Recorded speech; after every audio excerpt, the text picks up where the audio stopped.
the Central Avenue Synagogue, which is an Orthodox Chabad house, looking at the rabbi's wife across from me and about to run across the street in between the trucks. And I noticed a police car just shooting directly east, going in the reverse direction of the parade. And it was terrifying. So the sirens were blaring. It was very hard to hear, but we heard people screaming, shots fired, shots fired. And, you know, I was an old CPS teacher, so started in Cabrini Green. So when people say shots fired, you run. And I tried to run through the park, gather my husband and I, just telling everybody to turn around. Cars were driving through the park, and we basically just ran home. And then we saw just families literally running for their lives. There's helicopters out now. I mean, it's scary. It's really, really, really scary. The mayor, Nancy Rottering, was running through the street telling everybody to get in their house. I mean, it was scary. I own a business right on the corner, and I usually stand in front of it, which is a block from where the actual shooting happened. And, I mean, I can't even imagine. I can't even imagine if I was that close to it. I really can't. All right, now we're looking at video of some of the aftermath there. I got to tell you, what's very eerie is seeing the number of empty chairs there. You imagine people just, you know, like you said, running for safety. Have you been able to get in contact with those of your loved ones or friends that you knew were at this parade? Are they all okay? I mean, my phone's blowing up. I mean, we are I own my best friend's closet, which is a consignment shop right on the corner next to Anthropology. So it's like a central location right on the corner of Green Bay and Central. And it is so packed into this area. So from there all the way to the train, you have like a mob of people. So, and people come and set up early every year. So it's just, people left bicycles, strollers. I mean, there's a bike parade first with the children and dogs that we used to even put our kids in. I've lived in this community for 23 years. I mean, this is like the biggest thing we turn out. And don't forget, we haven't had the parade. Yeah, for 2 years, right? Because of the pandemic. Exactly. Yeah. So I think people even more came out than ever. I mean, it's just bone chilling right now. So you just have families out there looking for a sense of normalcy. It's 4th of July morning, and let's all go out and have a good time. And this is the very last thing you imagine would happen as such a fun festivity that you all were looking forward to. Right, but the terrifying part about it, not to interrupt, is that everybody knows everybody here. So everybody knows I'm always in the parade. We know people on the floats at App Properties. We know the high school football team. My best friend's son was walking in it, calling his mother. I mean, you're talking about a community of people that are like, we all know each other. This is a community that is very, very, very tight-knit, whether everybody's friends or not.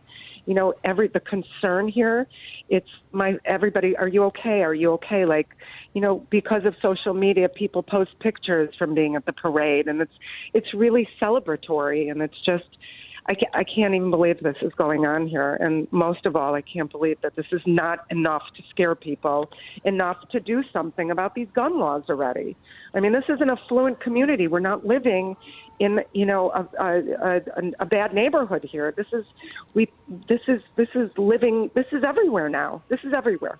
This is absolutely everywhere. And we know a number of local lawmakers were there as well, so we anticipate hearing from them a little bit later today as well. Again, we're on the phone with Gilat, witness to the sheer chaos out there at the parade shooting in Highland Park. And you said you live not too far from where this parade is, and that you are home right now. Are you seeing police patrolling your neighborhood? Police patrolling. I hear helicopters. There are sirens everywhere. I happen to employ somebody, you know, so that's connected to the police. So I'm trying to get information through them. And, you know, it's just very tight-lipped right now because no one really knows if the shooter is still at large. There's hearsay he ran into Sunset Foods, which is our local supermarket. I mean, when I'm looking on TV, our pancake house has bullet shots through. My friend Arden owns Ross Discount. I mean, not only am I a resident, I'm a local business owner.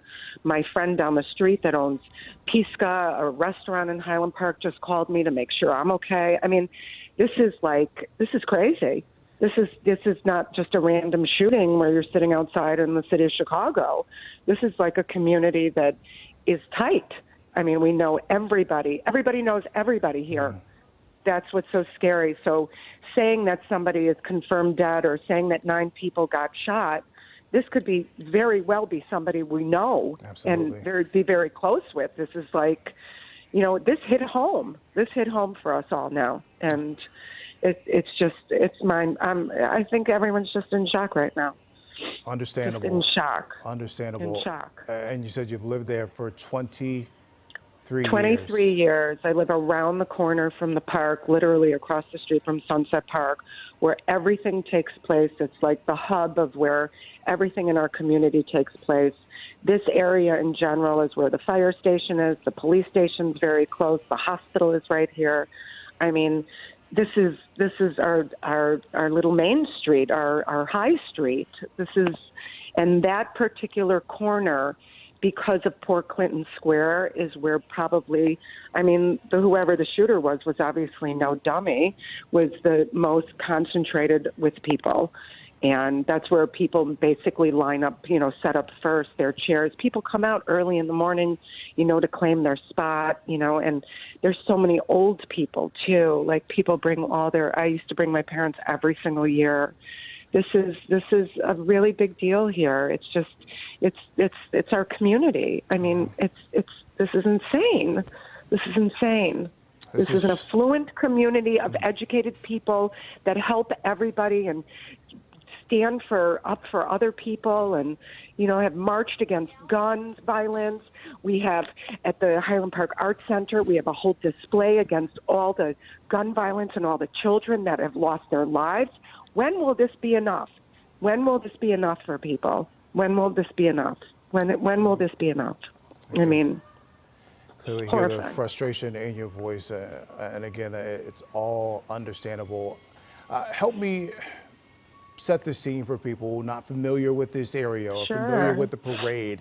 How long of a stretch? How long does this parade go, miles wise? And do people typically set up their seats and their chairs at the starting point? Right. Well, the parade gets off right. It starts at the right off of Central. There's our train station. It's right by the Highland Park Library, and everybody kind of sets up between St. John all the way down to where they turn off at Sunset Park, which is on Sunset, right across. Like I'm literally around the corner from Sunset, 2 houses in, right across the street from the park.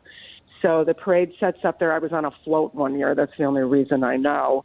So what happens is they come around the corner, and you've got at property all the different real estate agencies. You've got the Highland Park High School. You've got the band. I saw kids running with their instruments. Saw just teachers and our mayor and fire department and police. So what happens?